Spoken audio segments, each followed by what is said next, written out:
So there are literally hundreds of styles of martial arts. You ever wonder which ones are best for law enforcement? In this video, I'm gonna give you the top 3 martial arts you should be training as a police officer. But before we get started, I'm Dr. Jeremy Butler. I'm a defensive tactics instructor, public speaker, college professor, and former police officer. In this channel, I give early career officers practical tips as it relates to control tactics so we can maximize your performance in use of force situations, particularly with agencies that don't have a lot of resources for their department. So if this intrigues you in any way, go ahead and hit that subscribe button, hit the bell icon, and let's get started.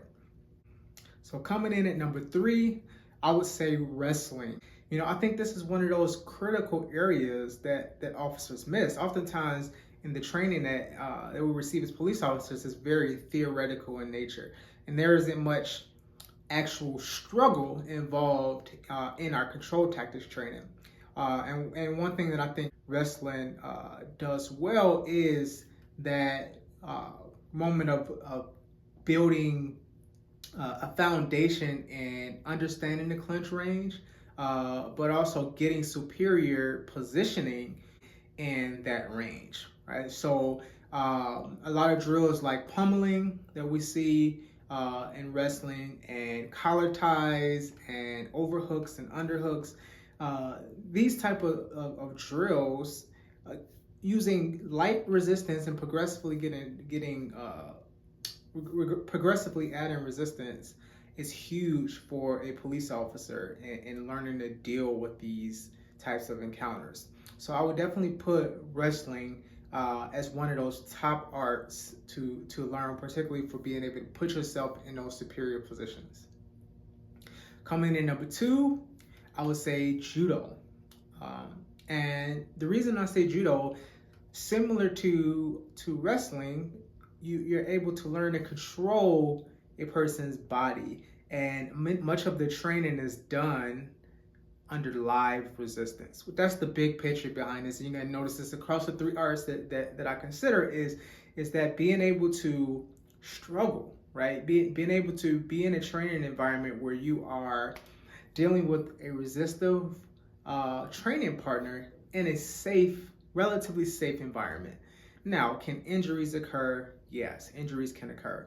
But we can't allow we can't allow the risk of injury to keep us from getting the quality training we need. I am much more, I would think that, those in leadership would appreciate it much more if an officer got a minor injury in training trying to better themselves than an officer getting seriously injured or seriously injuring someone else on the street due to lack of training.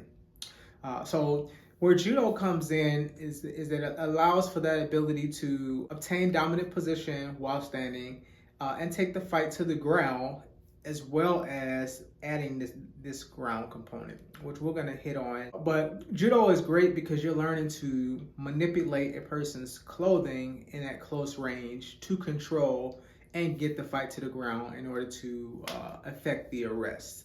So I would definitely put judo at number 2. Coming in number 1, you guessed it, Brazilian Jiu-Jitsu. I wholeheartedly recommend Brazilian Jiu-Jitsu for police officers. The reason being is, and this is where, so the 3 of these arts, right?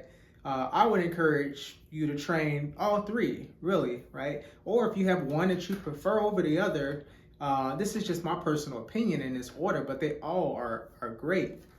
But the thing that, to me, that gives Brazilian Jiu-Jitsu an edge is focus on leverage, and its focus and its ability to really be useful against people of all sizes, right? So what Brazilian Jiu-Jitsu brought to the grappling community is a sophisticated ability to defend yourself off your back, which, if you can imagine, a female officer, 5'2", 120 pounds, right? She's able to get herself at least in a position in Brazilian Jiu-Jitsu. If she ends up on the ground, she can obtain a position of control, even if that means staying in that position to safely defend against punches and wait for backup to arrive, right? So it allows an officer to be able to protect themselves even if they end up on their back.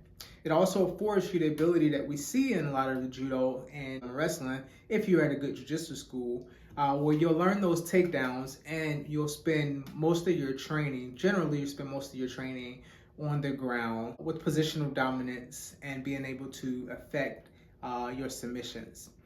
So I put Brazilian Jiu-Jitsu at number one due to its sophistication and leverage-based tactics that will allow a smaller person to at least even the odds, if not literally dominate a larger untrained opponent or subject.